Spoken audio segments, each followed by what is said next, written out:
नमस्कार दोस्तों, crime stories channel पर मैं राजेश आपका स्वागत करता हूं। दोस्तों, आज मैं आपको अपराध की जिस वारदात के बारे में बताने जा रहा हूं, वो वारदात गाजियाबाद उत्तर प्रदेश में हुई थी। तो चलिए दोस्तों, जानते हैं इस वारदात के बारे में। महानगरों की कोठी और बंगलों में चोरी होना कोई नई बात नहीं है, लेकिन देश की राजधानी दिल्ली से सटे गाजियाबाद के कविनगर इलाके की कोठी नंबर केडी 12 में रहने वाले स्टील कारोबारी कपिल गर्ग के घर में 3 सितंबर 2021 की रात को हुई चोरी की वारदात कुछ अलग थी।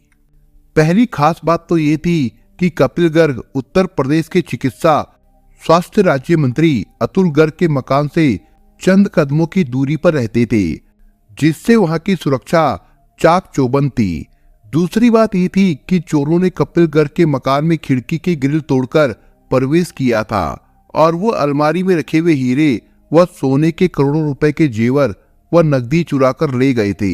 यही वजह थी कि चोरी की इस घटना को पुलिस ने असाधारण मानकर इसकी गंभीरता से तफ्तीश शुरू की थी। कारोबारी कपिल कुमार गर्ग की कविनगर औद्योगिक क्षेत्र में हरी स्टील एंड क्रेन सर्विस के नाम से फर्म है।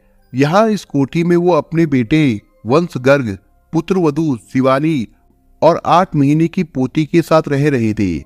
कुछ महीने पहले उनकी पत्नी की कोरोना से मृत्यु हो गई थी। 3 सितंबर 2021 की रात कपिल और उनका बेटा वंश एक कमरे में सोए हुए थे, जबकि पुत्रवधू व पोती दूसरे कमरे में सो रही थी।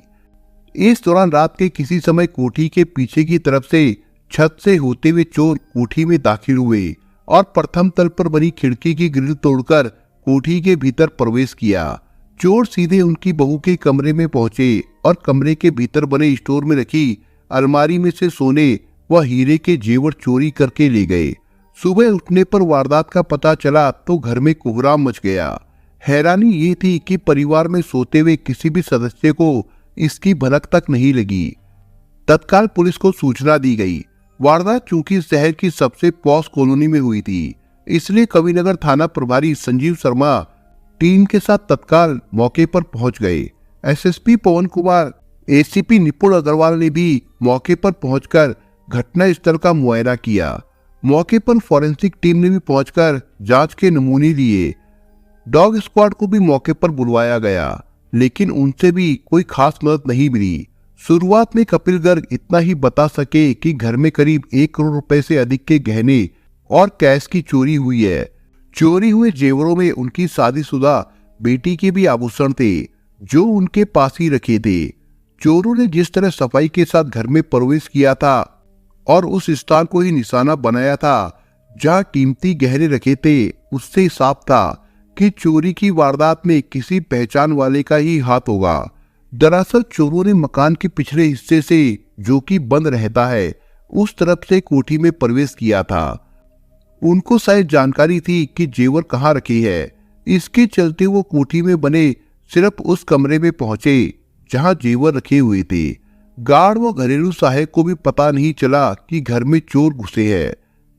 घटना के समय गार्ड व घरेलू सहायक भी घर में मौजूद थे। घरेलू सहायक मनोज पहली मंजिल पर बने अपने कमरे में सोया हुआ था, जबकि गार्ड दिल बहादुर बाहर गार्ड रूम में तैनात झपकी ले रहा था। पुलिस ने दोनों से ही पूछताछ की और उनकी बैकग्राउंड के बारे में जानकारी हासिल की, लेकिन कपिल ने उनमें से किसी पर भी शक जाहिर नहीं किया। पुलिस ने तहकीकात के लिए दोनों के पहचान पत्र और मोबाइल नंबर ले लिए ताकि उनके मोबाइल की कॉल डिटेल निकाली जा सके। घर में सीसीटीवी कैमरे भी लगे थे, इसलिए पुलिस को लगा कि चलो जिसने भी चोरी की है वो सावधानी बरतने के बावजूद पकड़ में आ जाएगा। लेकिन जब कैमरों की जांच की गई तो पता चला कि पिछले काफी समय से सीसीटीवी कैमरे खराब पड़े थे। पुलिस ने परिवार की इस लापरवाही पर माथा पीट लिया। एसएसपी पवन कुमार के आदेश पर कपिल गर्ग की शिकायत पर कविनगर थाने में 4 सितंबर 2021 को धारा 380, 457 के अंतर्गत केस दर्ज करके थाने के एसएसआई देवेंद्र कुमार सिंह को जांच की जिम्मेदारी सौंप दी गई। पहले दिन से ही पुलिस पर वारदात का खुलासा करने के लिए उच्च अधिकारियों का जबरदस्त दबाव था। इसलिए एसपी निपुण अग्रवाल ने थाना प्रभारी संजीव शर्मा के साथ क्राइम ब्रांच प्रभारी सचिन मलिक की भी एक टीम का गठन कर दिया। थाना पुलिस और क्राइम ब्रांच की टीमें इलाके में मुखबिरों की सहायता से सुरागसी के काम में जुट गई।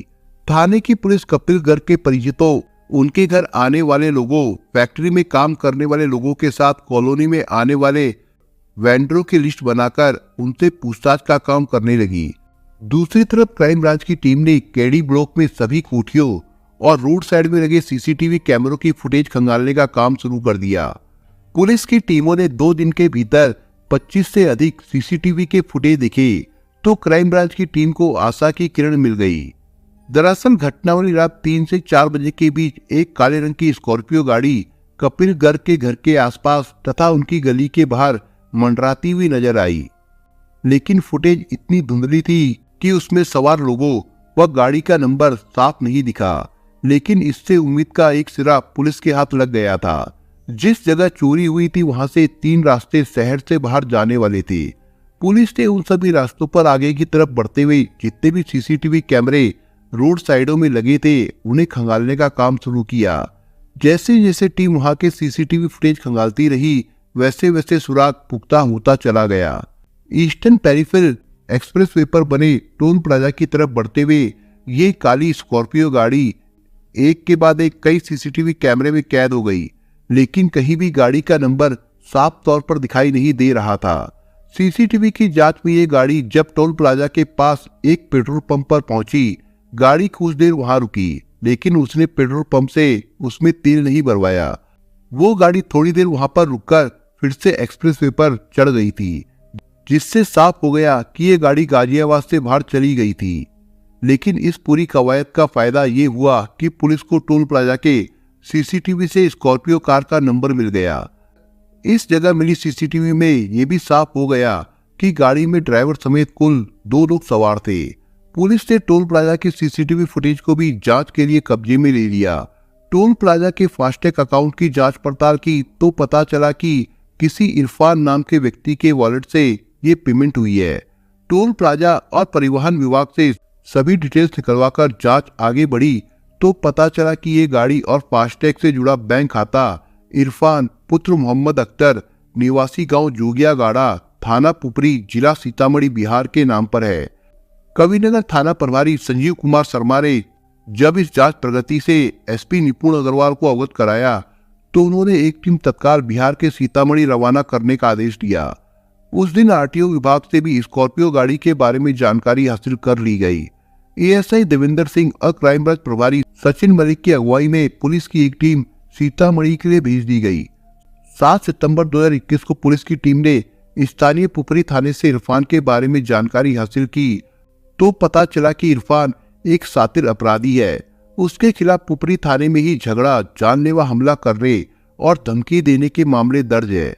स्थानीय पुलिस से गाजियाबाद पुलिस को पता चला कि दिल्ली, पंजाब, गोवा, कर्नाटक, उड़ीसा व तेलंगाना की पुलिस इरफान की तलाश में अक्सर उसके गांव में छापा मारती रहती है, लेकिन वो इतना शातिर है कि पुलिस के हत्थे नहीं चढ़ता। स्थानीय पुलिस को साथ लेकर जब पुलिस की टीम ने इरफान के गांव जोगिया गाड़ा में उसके घर पर छापा मारा तो वहां इरफान नहीं मिला, लेकिन उसकी पत्नी गुलशन परवीन पुलिस को मिल गई। पुलिस को गांव में उसके घर में खड़ी वो स्कॉर्पियो कार भी मिल गई, जिसे कविनगर में कपिल गर्ग के घर में चोरी के दौरान सीसीटीवी फुटेज में देखा गया था। इतना ही नहीं, वहां बिहार नंबर की एक महंगी जैगवार कार भी मिली। पुलिस समझ गई कि गाजियाबाद में चोरी के बाद इरफान सीधे अपने गांव आया था और चोरी का माल ठिकाने लगाने के बाद वो वहां से खिसक गया। पुलिस को पूरा यकीन था कि इतनी बड़ी चोरी करने के बाद इतनी जल्दी उसने चोरी का सारा माल बेचा नहीं होगा। लिहाजा पुलिस ने इरफान के घर की तलाशी ली। पुलिस को वहां से कैश तो ज्यादा नहीं मिला, लेकिन कई लाख रुपए के गहने बरामद हुए। जो कपिल गर्ग के घर हुई चोरी का माल था या नहीं, ये जानने के पुलिस टीम ने घर से बरामद हुए सामान के फोटो खींचकर गाजियाबाद में एसएचओ संजीव शर्मा को भेजे। संजीव ने कपिल गर्ग के परिवार को बुलाकर व्हाट्सएप से आई फोटो जब परिजनों को दिखाई तो उन्होंने बता दिया कि इसमें से अधिकांश गहने उनके घर से चोरी हुए हैं। अब ये बात पूरी तरह से साफ हो गई कि कपिल गर्ग के घर हुई चोरी में इरफान का ही हाथ है। पुलिस ने उसकी पत्नी गुलशन उर्फ परवीन को चोरी का माल घर में रखने के आरोप में गिरफ्तार कर लिया।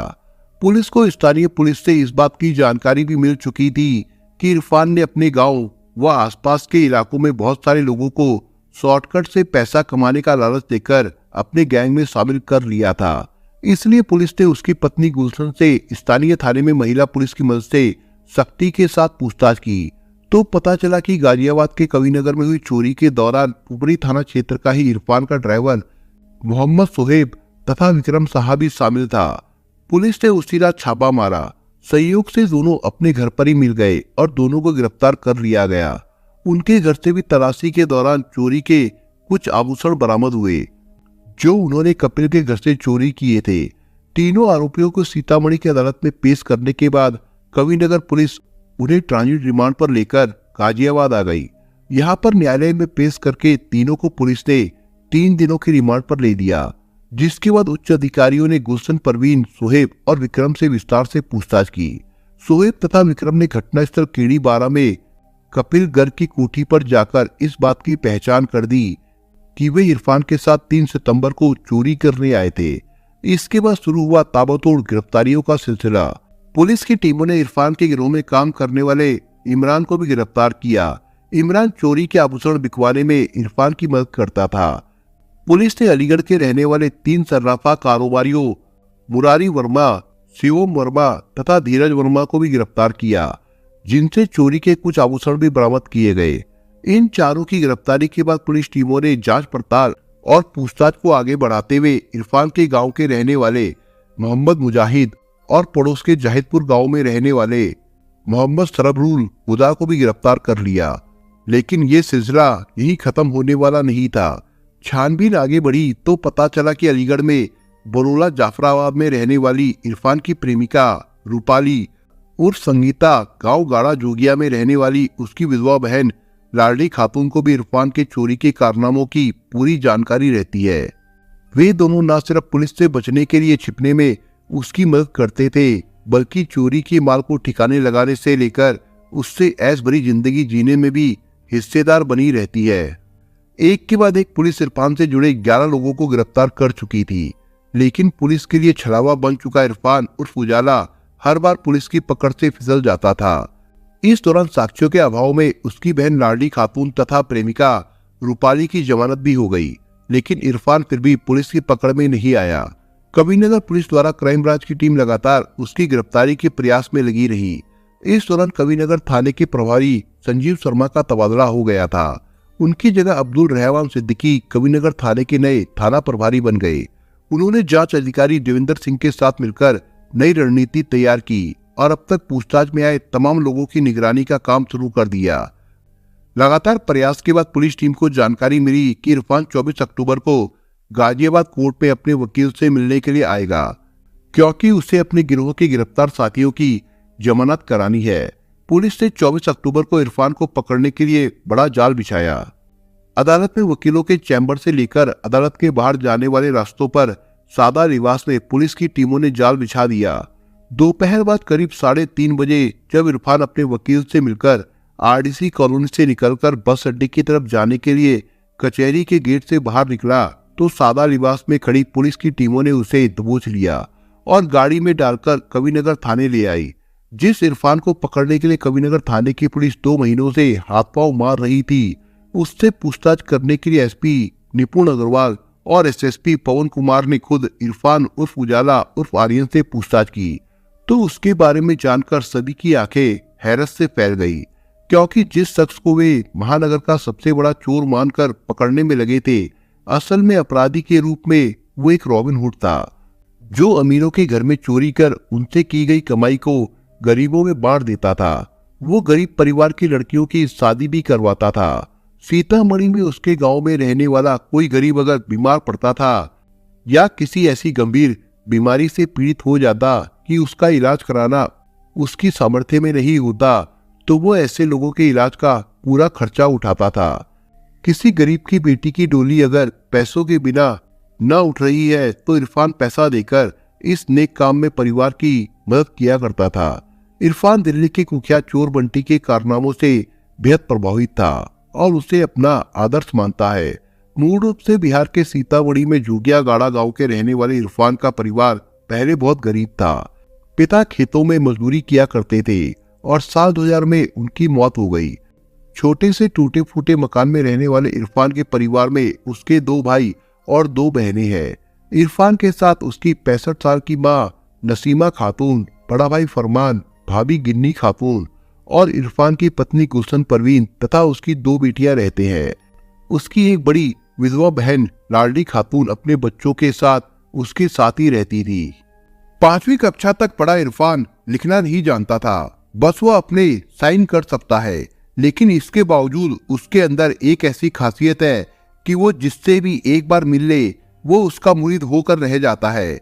इरफान ने 2 शादियां की थी। उसकी दोनों ही शादियां प्रेम विवाह थी। पहली शादी उसने सीतामढ़ी की गुलशन परवीन से की, जबकि दूसरी मुंबई में रहने वाली हिंदू भोजपुरी एक्ट्रेस से। पहली पत्नी गुलशन को उसने पहली बार अपनी बड़ी भाभी के घर जाने के दौरान देखा था। वही दोनों में प्यार हो गया और जल्द ही दोनों ने शादी करने का फैसला कर लिया। उस समय इरफान चोरी के धंधे में नहीं था और परिवार की माली हालत ठीक नहीं थी। दोनों की शादी के लिए उनके परिवार वाले रजामंद नहीं थे, लेकिन उनकी मर्जी के खिलाफ दोनों ने शादी कर ली। शादी के बाद गुलशन परवीन ने पति इरफान के साथ घर की गरीबी को दूर करने के लिए एक छोटा सा होटल खोलने से लेकर कपड़े की दुकान चलाने तक के कई छोटे बड़े काम किए, लेकिन हालात नहीं सुधरे। इसलिए कुछ समय बाद अपनी जरूरतों को पूरा करने के लिए इरफान पत्नी को गांव में छोड़कर मुंबई से दिल्ली तक घूमा, लेकिन कोई फायदा नहीं हुआ। तभी उसकी छोटी बहन की शादी तय हो गई, लेकिन परिवार के पास इतना भी पैसा नहीं था कि उसकी शादी की जा सके। ये 11 साल पहले की बात है। तब इरफान को लगा कि सीधे रास्ते से जिंदगी में कुछ हासिल नहीं किया जा सकता। इरफान ने बहन की शादी के लिए पहली बार बिहार में ही बड़ी चोरी की, जिसमें उसे 35 लाख रुपए मिले। बहन की शादी तो हो गई, लेकिन इसके बाद इरफान की जिंदगी बदल गई। इसके बाद इरफान ने पीछे मुड़कर नहीं देखा। उसे लगा कि अगर किसी नेक काम के लिए अमीर लोगों के घर से माल उड़ाकर जरूरतमंदों की मदद की जाए तो ये पाप नहीं, बल्कि दुनिया का सबसे नेक काम है। बस रॉबिनहुड के इसी सिद्धांत को अपनाकर इरफान अपराध के दलदल में उतरा, तो फिर उसने वापस मुड़कर नहीं देखा। वो चोरी दर चोरी करता चला गया। इरफान 22 साल की उम्र में ही मुंबई चला गया। उसके बारे में लोगों को ये जानकारी थी कि वो मुंबई, हैदराबाद, कानपुर, दिल्ली में बैग बनाने का बिजनेस करता है। बाद में 2012 में जब वो घर आया तो उसने लोगों को बताया कि वो मुंबई में बियर बार चलाता है। हालांकि एक जमाना था जब इरफान का परिवार मजदूरी करता था। रहने के नाम पर बस एक झोपड़ी थी। काम नहीं मिलने पर खाने के लाले पड़ जाते थे। लेकिन परिवार की माली हालत सुधारने के लिए जब उसने चोरी करनी शुरू की तो उसका रुतबा ही बदल गया। गांव वालों को वो अपने काम के बारे में कुछ नहीं बताता था। गांव आते ही करीब 10 साल पहले उसने गांव में पहले जमीन खरीदी। उसके बाद जब और पैसा आया तो आलीशान घर बनवाया। फिर एक से एक महंगी बाइक खरीदी और लाखों रुपए की कीमत की लग्जरी कारें खरीदी। बाद में उसने अपने गैंग में गांव के कुछ युवकों को भी शामिल कर लिया और उन्हें अपने साथ घुमाने लगा। गांव के लड़कों पर वो पानी की तरह रुपए खर्च करता था, जिससे वो भी उसकी तरह जिंदगी बसर करने के लिए उसके चोरी के धंधे से जुड़ते चले गए। धीरे धीरे महंगी कार खरीदने के बाद उसे विदेशी गाड़ियां खरीदने का शौक लग गया। साल 2012 में वो पहली बार तब खबरों में आया जब उसने दरभंगा में एक नाचने वाली पर लाखों रुपए उड़ाए। बाद में 2013 में कानपुर पुलिस उसे 30 लाख की ज्वेलरी चोरी के मामले में गिरफ्तार करने गांव आई तो वो पुपरी थाने से भाग गया। फिर वो 2014 में चुनाव के दौरान अपनी महंगी गाड़ी में 4 लाख रुपए के साथ पकड़ा गया था। इसके बाद धीरे धीरे लोगों को पता चल गया कि वो एक अपराधी है और बड़े बड़े महानगरों में रहने वाले लोगों के घरों में चोरियां करता है। कबीरनगर में चोरी की वारदात से कुछ दिन पहले बिहार जाते हुए इरफान की जैगवार कार सड़क दुर्घटना में क्षतिग्रस्त हो गई थी। इसके बाद उसने अपनी पत्नी गुलशन के नाम से एक स्कॉर्पियो कार खरीदी थी। कपिल गर्ग के घर चोरी करने के लिए इरफान इसी स्कॉर्पियो से अपने ड्राइवर शोएब के साथ आया था। इरफान ने दिल्ली में नोटबंदी से पहले एक जज के घर 65 लाख रुपए की चोरी की थी। जब वो चोरी करने के लिए घर में घुसा तो अलमारी में नोटों की गड्डियां मिली। उसने 2 बैगों में नोट भरे, लेकिन वो एक ही बैग उठा पाया और लेकर चला गया। चोरी के बाद नोट गिने तो 65 लाख रुपए निकले। बाद में पता चला कि जज ने केस ही नहीं दर्ज कराया था। इरफान अपराध की दुनिया का अब वो नाम बन चुका था जो चोरी के मामले में एक्सपर्ट बन चुका था। वो बंटी चोर की तरह अकेले ही चोरी की वारदात को अंजाम दिया करता था। चोरी की वारदात को अंजाम देने के समय इरफान अपने साथ महज पेचकस रखता था। पूरे तरीके से काले कपड़े पहनकर घर में प्रवेश किया करता था। आमतौर पर वो नंगे पांव ही घरों में घुसता था। वो दीवार पर नंगे पैर चढ़कर कोठियों में ऐसे घुस जाता था जैसे स्पाइडरमैन फिल्म का हीरो दीवारों पर चढ़ता है। वो कभी भी मेन गेट से नहीं जाता बल्कि पिछली दीवार से चढ़कर घर में चोरी करता था। कवि नगर के कारोबारी कपिल गर्ग की कोठी में भी वो पीछे के रास्ते से ही अकेले घुसा था। पिछले 10 सालों से चोरी की वारदात करने के बावजूद इरफान आज तक किसी भी वारदात में रंगे हाथ नहीं पकड़ा गया। वारदात के दौरान ना तो किसी कोठी के गार्ड ने उसे पकड़ा और ना ही कोठियों में पलने वाले कुत्तों ने उस पर हमला किया। इरफान चोरी के दौरान कीमती गहनों और नकदी पर ही हाथ साफ करता था। इरफान जब चोरी करने के लिए जाता था तो वो ये नहीं देखता था कि ये घर किसका है और उसके आसपास कौन रहता है। बस उसके दिल से अगर ये आवाज निकल जाती कि फला घर पर हाथ साफ कर रहा है तो वो बेधड़क उस घर में रखे कीमती सामान पर हाथ साफ कर देता था। 2 साल पहले उसने गोवा के राज्यपाल के घर के पास से एक व्यापारी के घर से लाखों रुपए की नकदी और गहने चुरा लिए, क्योंकि उसके दिल से आवाज निकली कि इस घर में मोटा माल मिलेगा। इरफान की खूबी थी कि किसी भी वारदात को करने से पहले खुद कभी रेकी नहीं करता था। हाँ, देश के कई बड़े शहरों में फैले उसके गैंग के सदस्य जरूर रेकी करके उसे जरूर बता देते थे कि अमुक घर में मोटा माल मिल सकता है या उसमें रहने वाले लोग घर से बाहर है। लेकिन तब भी इरफान तब तक चोरी नहीं करता था जब तक मौके पर जाकर उसके दिल से आवाज नहीं निकलती। वो अपनी महंगी गाड़ी से निकलता और दिल के गवाही देते ही वारदात को अंजाम दे देता था। उसका अंदाजा इतना सटीक था कि वो आज तक जिस घर में गया लाखों रुपया लेकर ही निकला। इरफान उर्फ उजाला लग्जरी गाड़ियों से अपने ड्राइवर व साथियों के साथ चोरी करने निकलता। कवि नगर में चोरी करने के बाद वो अपने गांव सीतामढ़ी बिहार चला गया था। वहां उसने कुछ दिनों के लिए चुराई गई ज्वेलरी अपने खेत के गड्ढे में दबा दी। इसके बाद ज्वेलरी को बिहार के मुजफ्फरपुर व दरभंगा के सुनारों के यहाँ गिरवी रखकर मोटी रकम ले ली। कुछ ज्वेलरी उसने बेच भी दी। इसके बाद वो अलीगढ़ चला गया जहाँ 3 सुनारों को उसने चोरी के कुछ जेवर बेचे। 1-2 दिन अपनी मासूका रूपाली के पास रहा, उसके बाद वहीं से नेपाल भाग गया। इस दौरान उसके चोरी के मामले में गिरफ्तार हो चुकी गुलशन, बहन लाडली व मासूका रूपाली की जमानत कराने में जुटे रहे। इरफान लगातार अपने लोगों के संपर्क में था। इरफान ने पूछताछ में बताया कि वो तो बस गरीबों की मदद करने के लिए चोरी करता है, लेकिन पुलिस तो उससे भी बड़ी चोर है। जिसका एग्जाम्पल देने के लिए इरफान ने गाजियाबाद पुलिस को एक किस्सा सुनाया। उसने बताया कि बेंगलुरु में उसने चोरी की एक वारदात को अंजाम दिया जिसमें उसे मात्र 1.5 लाख रुपए मिले थे। इस वारदात के बाद उसने हैदराबाद में चोरी की एक बड़ी वारदात को अंजाम दिया, लेकिन तब तक बेंगलुरु पुलिस ने उसे अपने इलाके में हुई चोरी की वारदात में गिरफ्तार कर लिया और उसके घर से 40 लाख रुपए बरामद हुए। लेकिन इस रकम को बेंगलुरु पुलिस ने बरामदगी में नहीं दिखाया था और 1.5 लाख रुपए की चोरी का खुलासा कर दिया। इरफान ने दिल्ली में चोरी की कई वारदातों को अंजाम दिया, लेकिन वो केवल 2 बार पकड़ा गया। उसने पुलिस को बताया था कि उसके गैंग के लोग दिल्ली, यूपी, बिहार, पंजाब आदि राज्यों में फैले हुए हैं। दिन के समय वे गरीबों की मदद के लिए चंदा मांगने के बहाने रेकी करते थे और जो घर बंद मिलता उसके बारे में उसे बता देते थे। इरफान उर्फ उजाला ने करीब 3 साल पहले दिल्ली में ताबड़तोड़ चोरी की घटनाएं कर दिल्ली पुलिस की नींदें उड़ा दी थी। बाद में जब लांबा की टीम ने उसे पकड़ा तो उन्होंने इरफान को कुरान शरीफ की कसम दिलाकर दिल्ली में चोरी ना करने का वादा लिया। तब उसने भरोसा दिया था कि वो आज के बाद दिल्ली में कभी चोरी नहीं करेगा। दिल्ली पुलिस को किए वादे पर इरफान खरा भी उतर रहा था, इसलिए इरफान ने दिल्ली को छोड़कर गाजियाबाद को अपना निशाना बना लिया था। इंसान में कुछ खूबियां होती है तो कुछ बुरी लतें भी होती है। इरफान की 2 बीवी तथा 4 प्रेमिकाएं हैं। चोरी में मोटा मार हाथ लगने के बाद सबसे पहले किसी प्रेमिका के पास ही जाता था। दोनों बीवियों के अलावा वो अपनी इन प्रेमिकाओं पर भी दिल खोलकर पैसा खर्च करता था।